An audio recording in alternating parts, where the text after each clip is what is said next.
안녕하십니까. 백윤범 목사입니다. 오늘은 7문장으로 읽는 구약의 세 번째 이야기입니다. 저희가 첫 번째 시간에 보았던 것은 바로 창조에 대한 것들을 보았습니다. 그래서 하나님이 이 땅을 창조하시고 인간을 창조하셨는데 죄로 인해 모든 것이 오염되고 하나님이 그것을 해결하기 위해서 해결책을 준비하는 것들을 저희가 보았습니다. 이제 두 번째는 아브라함을 통하여서 땅의 모든 민족을 축복하는 것이 하나님의 계획을 알려주셨습니다. 그리고 그것을 위해서 아브라함에게 세 가지의 복을 주신 것들도 저희가 보았습니다.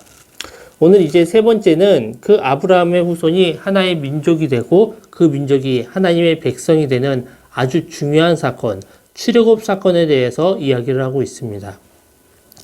그럼 이 출애굽 사건이 왜 중요할까요? 첫 번째는 이 출애굽 사건을 통하여서 이스라엘 민족에 대한 하나님의 구속 사건이 나오게 되었다라는 것입니다. 구속은 말 그대로 행동이나 의사를 자유하고 제한하고 속박하는 것입니다. 이 출애굽 사건을 통하여서 하나님은 이스라엘 백성을 구속하셨습니다. 그리고 그들을 광야로 데려가셔서 그들에게 율법을 주시고 언약을 체결하심으로써 이스라엘 민족이 하나님의 백성이 되도록 하여 주셨습니다. 거기에서 가장 큰 역할을 한 것이 바로 이 출애굽 사건입니다. 그래서 하나님의 구속에 대한 이야기는 출애굽기 1장부터 18장까지 아주 길게 나오고 있습니다.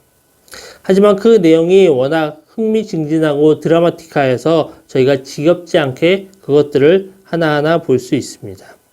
처음 시작은 애굽에 오게 된 야곱의 후예로부터 시작을 하고 있습니다. 처음에 그 야곱의 후손들은 70명이었다라고 나옵니다. 그리고 그들은 애굽에서 권력가였던 그런 요셉의 돌봄과 또한 요셉의 가족을 환영한 바로의 배려로 인해서 그들은 고센 땅에서 잘 지내고 있었습니다. 그래서 창세기 47장 27절에 보면 이스라엘 족속이 애굽 고센 땅에 거주하며 거기서 생업을 얻고 생육하여 번성하였더라 라고 나오고 있습니다. 그러다 야곱이 죽었을 때는 애굽에서의 바로의 모든 신하와 궁의 원로와 애굽 땅의 모든 원로가 함께 슬퍼하였다라고도 나옵니다. 요셉이 애굽에서 워낙 중요한 인물이었기에 그의 아버지의 장례식에 수많은 애굽 사람들이 함께 참여하게 되었다라는 것입니다. 근데 막상 출애굽기 1장 6절에 나오는 것을 보면 요셉과 그의 형제와 그의 시대의 사람들은 다 죽었고 이스라엘 자손은 생육하고 불어나 번성하여 매우 강하여 온 땅에 가득하게 되고 요셉을 알지 못하는 새 왕이 일어나 애굽을 다스리더니 라고 나오고 있습니다. 이것을 놓고 역사학자들은 애굽이 왕조가 바뀌었을 것이다 라고 추측을 합니다. 요셉이 워낙 중요한 인물이라 그의 권세와 부가 계속 이어져 나갔을 텐데 반란이 일어나 왕조가 뒤집히면서는 애굽에서 큰 권력을 가졌던 요셉의 후손들이 이제는 별 볼 일 없는 사람으로 그냥 인원만 많은 하나의 민족으로 전락해 버렸다라는 것입니다. 그래서 요셉을 알지 못하는 새 왕이 그 민족을 눈에 가시처럼 여겼다라는 것입니다. 그들은 이렇게 인원이 많아진 이 민족이 자신들을 배반할 것을 두려워하였습니다. 그래서 히브리 산파에게 이야기하여서 남자아이를 낳으면 죽이고 여자아이를 낳으면 살려두라 라고 이야기했습니다. 근데 막상 그 산파들이 하나님을 두려워해서 아이들을 죽이지 못하고 나중에 바로는 남자아이들은 태어나자마자 나일강에 던져서 죽이라 라고 명령을 하였습니다. 바로 부모들에게 자신이 낳은 아이를 강에 던져 죽이라 라는 끔찍한 명령을 내린 것입니다. 이렇게 이스라엘 민족이 큰 핍박을 받는 중에 모세가 태어나게 됩니다. 원래대로라면 이 모세도 나일강에 던져져서 죽어야 되는데 부모의 용기와 하나님의 보호하심으로 이 아이는 바로의 궁에 가서 공주의 아들로 자라게 됩니다. 하지만 그가 40년 동안 궁에서 생활하였지만 그가 자신의 동족을 위하여서 폭력을 행사하였다가 모든 것을 잃고 이집트를 떠나 미디안으로 도망가서는 양치기가 됩니다. 그리고 이 모세가 왕자라는 자리를 버리고 궁에 있는 모든 예법도 다 까먹었을 것 같은 그러한 40년의 시간이 지나고 나서야 하나님은 그제서야 모세를 다시 불러주십니다. 그리고 그에게 자신이 나온 애굽의 궁으로 다시 돌아가라라고 하십니다. 사실 하나님의 목적이 이스라엘 민족을 출애굽시키는 것이다 라고 하면은 처음부터 모세가 궁에 있었을 때 그 모세를 바로 왕으로 만드시고 또한 그에게 내가 너의 민족을 풀어주라 라고 명령하였으면 간단하였을 것입니다. 아마 시간도 몇십 년은 더 단축되었을 것이죠. 하지만 하나님은 이스라엘 민족에게 자신이 누구인지를 알리고 싶어 하셨습니다. 그래서 모세를 부르실 때에도 하나님 본인에 대해서 그리고 여러 능력을 보여주시면서 하나님 자신의 존재를 드러내셨습니다. 막상 하나님은 모세와 아론을 애굽에 보내시고 그 하나님의 목적이 이스라엘 민족을 보내는 거였다면 처음에 그들이 바로의 앞에 들어왔을 때 그리고 바로에게 이야기하였을 때 하나님께서 바로 그 바로의 마음을 움직이셨다면 아주 쉽게 이스라엘 민족들은 출애굽을 할 수 있었을 것입니다. 하지만 하나님은 바로의 마음을 완악하게 하셨고 결국 그 애굽 땅에 10가지의 재앙을 다 내리고 나서야 그리고 그 재앙이 온 땅에 내리면서는 이스라엘 민족이 거주하는 지역에서는 그 재앙이 내리지 않는 모습들을 보면서 바로 이것을 통해서 하나님이 이스라엘 민족에게 하나님 자신의 능력을 보이시고 하나님이 그들을 보호하시는 분이시다라는 것들도 알려주시고 나서야 그들은 이스라엘 애굽을 출애굽할 수 있었습니다. 이렇게 이스라엘 민족이 출애굽을 하면서 하나님이 자신의 계획을 끝나는 것이 아니라 이제부터 더욱더 그 이스라엘 민족을 하나님의 백성으로 삼기 위한 계획을 실행하십니다. 먼저 하나님은 홍해바다 사건을 통하여서 하나님이 바다를 가르면서도 너희를 보호하시는 하나님이시고 하나님을 대적하는 적들에게는 멸망을 주신다라는 것들을 보여주셨습니다. 이것은 하나님이 이스라엘 백성을 자신의 백성으로 만들기 위해서 먼저 하나님 자신이 누구이다라는 것들을 드러낸 것입니다. 그리고 이것을 한 문장으로 표현한 것이 바로 출애굽기 20장 2절 나는 너를 애굽 땅 종되었던 집에서 인도하여 낸 내 하나님 여호와니라 라는 것입니다. 그리고 하나님이 이 구속을 더 확실히 하시기 위하여서 하나님이 그들에게 주신 것이 바로 율법입니다. 하나님은 이렇게 두 번째로 이스라엘 백성들에게 율법을 주면서 바로 너희에게 내가 하나님이 되어준다라는 것들을 이야기하고 계십니다. 율법은 쉽게 이야기하면 법률, 약속과 같은 것입니다. 우리가 누군가와 약속을 합니다. 그리고 그 사람이 그 약속을 잘 지키면 우리는 그 사람에 대해서 더 신뢰를 하게 됩니다. 반면에 내가 누군가와 약속을 하였는데 그 사람이 계속적으로 약속을 지키지 않고 있다라고 그러면 우리는 그 사람에 대한 신뢰를 점점 더 잃어버리게 됩니다. 근데 여러분, 만약 그 대상이 여러분의 자녀라면 어떨까요? 잠깐 제 이야기를 하면 여러분도 알다시피 저에게는 딸이 둘이 있습니다. 그 가운데 첫째는 초등학교 4학년입니다. 근데 그 딸이 지금 코로나 기간 때문에 학교를 일주일에 한 번을 갑니다. 그리고 나머지 기간은 집에 있으면서 온라인 수업도 듣고 학원도 다녀야 되는데 부모로서 아이들이 그것들이 잘하는 것을 알기 위해서 그 아이들과 제 딸과 약속을 합니다. 네가 숙제를 여기서부터 여기까지 해야 된다. 오늘은 이걸 해놓고 놀아라 라고 약속을 합니다. 근데 막상 제 딸을 아직 공부하는 것들을 별로 안 좋아하는지 저희가 함께 정한 그 약속을 잘 지키지 않는 때가 많습니다. 그러면 어떨까요? 처음에는 화가 나기도 하더라고요. 평상시엔 딸이 나를 정말 사랑하고 좋아한다라는 것을 알고 있지만 그 딸이 나와의 약속을 계속적으로 어긴다라고 그러면 정말 이 아이가 내가 하는 말을 무시하는 건가? 나라는 존재 자체를 싫어하는 건가? 라는 생각이 들기도 합니다. 하지만 약속의 한 가지 기능은 이렇게 상대방이 얼마만큼 나의 말을 신뢰하고 지킬 수 있는가라는 것을 알려주는 것이고 그렇다라고 해서 또한 제가 딸과 한 약속, 그것이 단지 신뢰만을 위해서 그 약속을 한 것은 아닙니다. 딸이 저와의 약속을 잘 지키고 공부를 꾸준히 하면 어떻게 될까요? 아마 딸의 성적이 오를 것입니다. 그 약속을 통해서 내가 유익을 받는 것이 아니라 바로 저의 딸이 유익을 받게 되는 것입니다. 저는 하나님과 이스라엘 백성의 관계가 이렇다라고도 생각이 들었습니다. 하나님이 이스라엘 백성에게 주신 약속도 마찬가지입니다. 그것을 이제 성경에서는 율법이다라고 표현을 하고 있는데, 하나님은 이스라엘 백성들에게 율법을 주셨습니다. 그것도 그냥 딱 10가지의 계명, 10계명만 주신 것이 아니라 출애굽기 중간부터 민수기, 신명기까지 굉장히 긴 본문, 수많은 율법들을 알려주셨습니다. 하나님이 그렇게 많은 율법을 주신 목적은 두 가지입니다. 첫 번째는 그것을 통하여서 그 율법을 지킴으로 죄된 인간이 하나님께 나아갈 수가 있게 되었습니다.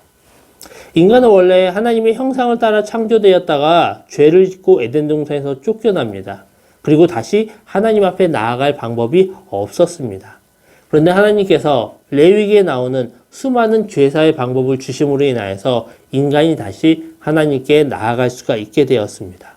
다만 그 제사를 쉽게 가볍게 드리지 못하도록 제사에 들어가는 여러 가지 제물들도 있고 방법들도 까다롭게 하여서 인간들이 하나님 앞에 나아갈 때 그 제사라는 거룩한 예식을 통하여서 하나님 앞에 다시 나아갈 수 있도록 하여 주셨습니다. 하지만 막상 그 이스라엘 백성들이 하나님 앞에 나아가는 모습들은 어떻습니까?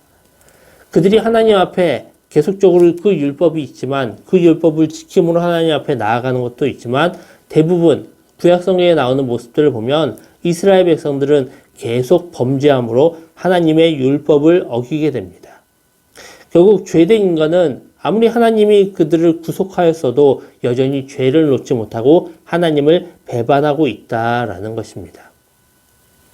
그래서 하나님은 이스라엘 백성들에게 율법을 주셨지만 이스라엘 백성들은 그 하나님의 율법을 계속적으로 어기게 되었습니다.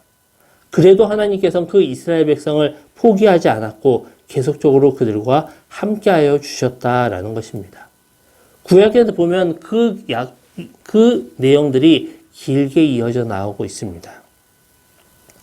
그래서 하나님께서는 그 율법을 주심으로 인하여서 율법 자체를 통하여서 이스라엘 백성들이 하나님 앞에 나올 수 있는 그러한 길들도 주셨고 또한 계속적으로 이스라엘 백성들이 하나님 앞에 율법을 어기지만 그래도 하나님이 계속적으로 그들과 함께하여 주심으로 인하여서 여전히 내가 너의 하나님이 되어주신다라는 또 하나의 목적도 이루어 주셨습니다. 그러면 하나님이 주신 율법들은 어떤 것들이 있는지 저희가 한번 살펴보도록 하겠습니다. 먼저 처음으로는 십계명이 있습니다. 이것은 출애굽기와 신명기에 2번에 걸쳐서 나오고 있습니다. 그리고 이것은 하나님께서 그냥 말씀으로만 주신 것이 아니라 직접 돌판에 손으로 쓰신 것으로서 하나님의 율법 가운데 제일 중요하고 특별한 자리를 차지하고 있습니다. 그리고 이 십계명은 저희가 알다시피 언약관계, 수직적인 차원에서 하나님과의 관계에 대한 것이 4가지 계명으로 나오고 있고 수평적 차원, 다른 이웃에 대한 내용이 6가지 계명으로 나오고 있습니다. 이것을 볼 때 하나님은 단순히 하나님과의 관계만을 중요시한 것이 아니라 하나님이 창조하신 이 세상의 모든 것을 소중히 여기고 그것을 통해서 우리 인간들이 구원받기를 원하신다라는 것들을 알 수가 있습니다. 그래서 나중에 예수님이 하나님의 사랑과 이웃 사랑이 율법의 가장 큰 2계명이다라고 한 것은 바로 이 십계명을 가장 함축하여 표현한 말이다라고 볼 수 있습니다. 또 십계명에 따라서 나오는 율법들을 저희는 언약서다라고 지칭을 합니다. 이 율법들은 판례로서 분쟁이나 손상, 폭행, 과실, 사고들의 상황들을 설명하고 거기에 따른 필요한 적절한 보상 행위들을 규정을 하고 있습니다. 그래서 이것은 어떤 상황이 발생하였을 때 쟁점을 처리하고 그 방식들을 알려주고 있는 것입니다. 그리고 그 내용들을 보면 그것은 특별히 사회의 약자들을 위한 법률들이 많이 기록되고 있습니다. 그래서 하나님께서는 그것을 통하여서 이스라엘 백성들 가운데서도 특별히 약자들을 배려하고 그 약자들이 더 이상은 어려움을 당하지 않도록 그들을 이끌어 주시는 것들이 많이 나오고 있습니다. 그 다음으로 레위기가 나오고 있습니다. 레위기에는 대부분 제사에 대한 관련 내용들이 나오고 있습니다. 그래서 제사에 대한 규례와 제사장들의 임무, 그리고 정결한 음식과 부정한 음식들을 구분하고 있고, 또한 하나님의 백성으로서 이스라엘이 어떻게 구별되어야 된다라는 것들이 나오고 있습니다. 이후에 신명기는 모세가 죽음 전에 한 세 가지의 설교입니다. 앞과 뒤의 설교는 전반적인 모세의 부탁과 당부가 나오고 있고, 중간에 4장부터 26장까지 나오는 긴 설교는 그들이 이스라엘 민족이 하나님의 백성으로 약속한 땅에서 살아가면서 지켜야 될 율법들이 전반적으로 나오고 있습니다.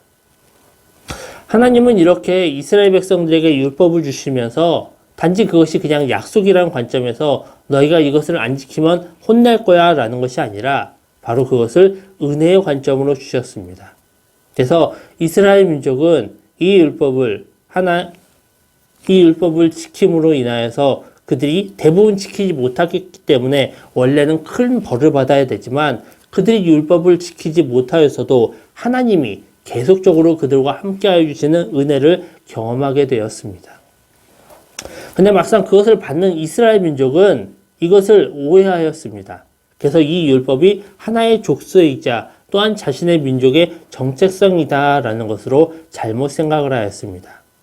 그래서 그들은 메시아 예수를 주님과 구세주를 믿는 이방인이라면 할례를 받고 구약의 율법을 완전한 수준으로 다 지켜서 유대교로 개종해야만 그들이 한 민족이 될 수 있다. 우리와 같이 구원받은 자가 될 수 있다라고 주장하였습니다. 하지만 이것은 하나님의 의도를 왜곡한 것입니다. 하나님은 단순히 기계적으로 율법을 지키기만 해서 너희가 구원의 자격을 유지할 수 있다라는 것이 아니라 하나님이 주신 율법은 이미 구속받은 사람들이 계속하여서 하나님의 복을 누리고 살아갈 수 있도록 하나님이 그들에게 주신 선물이다라는 것입니다. 그래서 신실하고 경건한 이스라엘 백성들은 율법을 선하고 긍정적인 것으로 달콤한 것으로 귀한 것으로 여기고 그 율법을 지키면서 그것을 통해서 하나님이 주시는 영양분을 공급받고 그것으로 인하여서 하나님을 찬양하였습니다. 이것은 매우 중요한 이야기입니다. 이렇게 율법을 지켜야 된다라는 것은 이스라엘 민족에게만 국한된 것이 아니라 예수 그리스도를 믿고 구원받은 하나님의 백성이 된 우리들에게도 동일하게 적용이 되고 있습니다. 그럼 과연 우리가 이 하나님의 율법을 어떻게 지키면서 살아가야 될까요? 때로는 저희가 하나님의 말씀을 지키며 살아갈 때 정말 하나님이 우리에게 복을 주시고 하나님이 우리를 지켜주신다라는 것들을 경험하면 우리가 정말 그 가운데 감사함으로 기쁨으로 그것을 율법들을 지켜나갈 때들도 있습니다. 그리고 그럴 때는 저희가 하나님의 말씀을 어떻게 순종하며 나아갑니까? 최대한으로 순종합니다. 내가 할 수 있는 만큼 하나님이 정하신 기준보다 훨씬 더 크게 그것들을 지키게 됩니다. 하지만 반대로 우리가 하나님의 말씀에 순종하지 못할 때 그래도 우리가 그냥 어쩔 수 없이 내가 그래도 하나님의 말씀을 지켜야지 라면서 그것들을 간신히 지켜나갈 때는 우리가 그 율법을 최소한으로 지키게 됩니다. 정말 아슬아슬하게 그 기준에 맞춰서만 그냥 우리가 주일날 예배를 드린다라 그러면 정말 그냥 예배를 드리는 그 행위 하나만 하고 딱 그치는 것으로만 그렇게만 그 말씀을 지켜나갈 때가 있습니다. 하지만 하나님은 우리가 율법을 지키는 그렇게 최소한으로 율법을 지키는 것과 최대한으로 율법을 지키는 것 그 두 가지 가운데 어느 것을 더 기뻐하실 것이요? 당연히 우리가 최대한 크게 하나님의 말씀에 순종하는 것을 기뻐하실 것입니다. 그래서 우리는 하나님의 말씀을 지키기 위해서 신앙생활을 하는 것이 아니라 우리가 하나님과 더욱더 가까워지고 하나님이 우리에게 주시는 그 구원의 간격과 기쁨이 무엇인지를 잘 생각하여서 그것을 얻기 위해서 더 노력해야 됩니다. 바로 우리의 신앙생활이 단순히 율법을 지키기 위한 것이 아니라 하나님과 함께하기 위한 것이 되어야 된다라는 것입니다. 그래서 우리가 하나님과 함께하는 그 참된 기쁨을 누리게 될 때 우리는 그 율법을 정말 기쁜 마음으로 즐거운 마음으로 자발적으로 순종하게 된다라는 것입니다. 여기서 우리가 한 가지 기억해야 되는 것은 바로 그 율법을 지키는 것이 바로 우리의 의무이다라는 것입니다. 보통 사람들은 구약에 나오는 율법들을 바라보면서 그것은 대부분 그냥 이스라엘 민족을 위한 것이니까 지금 우리는 지키지 않아도 돼 라는 생각을 하는 경우들도 많이 있습니다.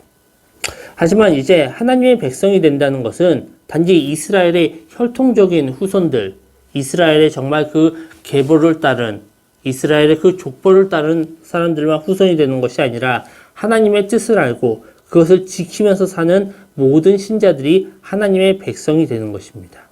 그리고 여기에서 우리가 하나님의 뜻을 알고 그 뜻을 따라서 살아간다라는 것이 바로 우리가 하나님의 율법을 지키고 순종하며 살아가는 것이다 라는 것입니다. 그렇기 때문에 우리는 율법을 지키며 순종하며 살아가야 됩니다. 그리고 그것을 통해서 세상과 우리의 구분되는 점들을 찾고 하나님께 순종함으로 하나님이 우리를 만드신 그 구원의 방법을 따라 하나님의 백성으로서 세상과 구별되어 하나님의 가르침을 따르면서 그렇게 살아가야 됩니다. 우리가 그렇게 하나님의 가르침을 따라 하나님의 가르침을 잘 지키며 살아갈 때 세상 사람들은 우리를 바라보는 것이 아니라 우리가 믿고 있는 하나님을 바라볼 것입니다. 그리고 그것을 통해서 우리에게 질문할 것입니다. 우리가 하나님을 믿으려면 어떻게 해야 됩니까? 어떻게 하면 우리도 당신처럼 거룩하고 바르게 살아갈 수 있습니까? 라는 것들을 질문하게 될 것입니다. 바로 우리가 하나님의 말씀을 순종하며 살아갈 때 바로 우리가 하나님을 알리는 광고판이 될 수 있다라는 것입니다. 저희 집 앞에 사거리가 있습니다. 그래서 제가 버스를 타고 교회를 오거나 어디를 나올 때는 횡단보도를 2군데를 건너서 가야 됩니다. 근데 그 사거리 가운데 한쪽은 산으로 올라가는 것이라 교통량이 거의 없습니다. 그래서 제가 어떨 때 급할 때는 그 신호를 안 지키고 그곳을 지나가서 빨리 버스를 타러 갈 때들도 있습니다. 근데 제가 신호를 꼭 지킬 때가 있습니다. 그때가 언제인 줄 아십니까? 제가 바로 제 딸과 함께 갈 때입니다. 제 딸과 함께 갈 때는 아무리 급해도 제가 아무리 늦었어도 신호를 반드시 지켜서 그 신호를 따라서 길을 건너갑니다. 제가 왜 그럴까요? 바로 제가 하는 행동을 딸이 그대로 배우고 그대로 따라한다라는 것을 알기 때문입니다.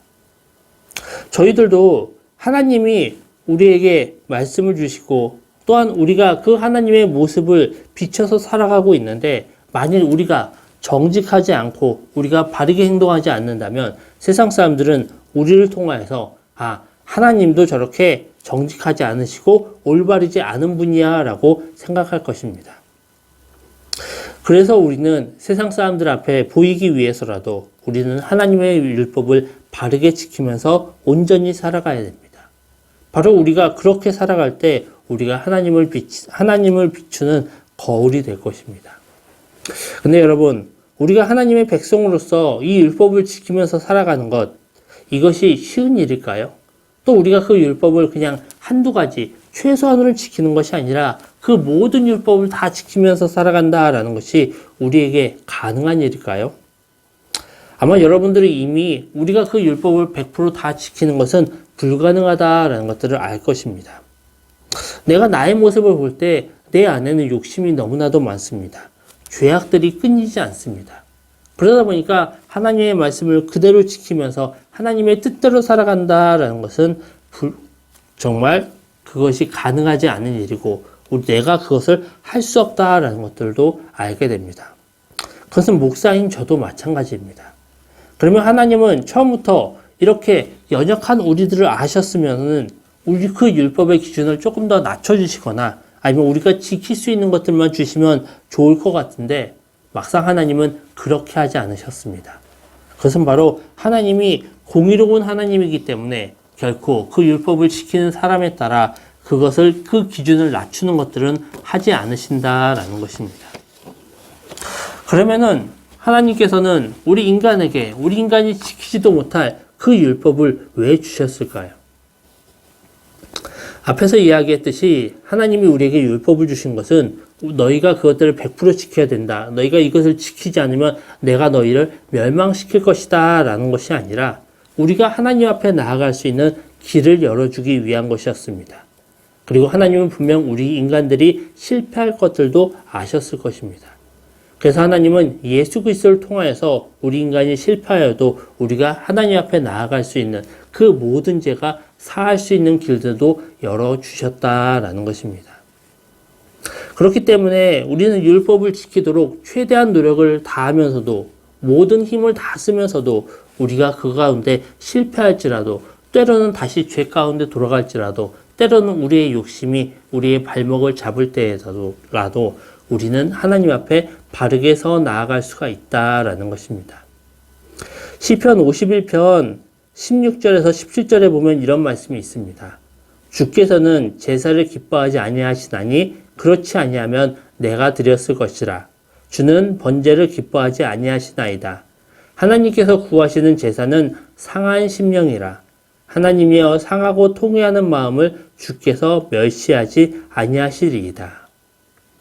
하나님은 우리가 온전하지 못한 자가 드리는 그 제사를 기뻐하는 것이 아니라 바로 하나님 앞에 상한 심령인 우리 자신이 하나님 앞에 나아가는 것들을 바라고 원하신다라는 것입니다. 우리는 세상을 살아가면서 세상의 그 기준에 맞추면서 살아가려고 합니다. 그리고 또 세상적인 기준처럼 우리가 어떤 것들을 이루어가는 데 있어서 그것들을 우리가 100% 다 해야 돼. 우리가 모든 힘을 다해서 그것을 반드시 이루어내야만 해. 그 가운데 한두 가지라도 못하면 그것은 실패고 잘못된 거야 라고 생각할 수 있습니다. 하지만 하나님의 기준은 그렇지 않습니다. 하나님은 이미 우리가 실패할 것들을 아셨고 이미 우리가 율법을 다 지키지 못할 것들을 아셨습니다. 그래도 하나님이 원하시는 것은 우리가 그래도 하나님 앞에 나아가는 것, 때로는 우리가 실패하고 우리가 때로는 넘어지고 우리가 때로는 하나님을 배반하였지만 그래도 우리가 그 상한 심령을 가지고 하나님 앞에 나아가기를 원하신다라는 것입니다. 그래서 하나님은 이렇게 출애굽을 통하여서 하나님의 백성을 구속하시고 그들에게 율법을 주셨습니다. 그리고 우리는 하나님의 백성으로서 그 율법을 온전히 따르며 살아가야 됩니다. 하지만 앞에서 제가 이야기했듯이 우리는 율법 자체를 지키는 것보다 우리 그 율법을 주신 하나님을 바라보며 그 하나님을 더욱더 사랑하며 나아가시기를 원합니다. 그리고 우리가 그렇게 하나님을 바라보고 하나님을 사랑하며 나아갈 때 하나님께서 우리의 그 상한 심령까지도 우리의 그 실패한 모습까지도 기쁘시게 받으실 수 있을 것입니다. 저희가 다음 시간에는 그래도 그 율법을 제일 잘 지킨 하나님의 마음에 합하게 살아간 다윗에 대해서 저희가 살펴보도록 하겠습니다. 한 주간 잘 지내시고 이것으로 저희가 온라인 성경대학 3번째 시간을 마치도록 하겠습니다. 감사합니다.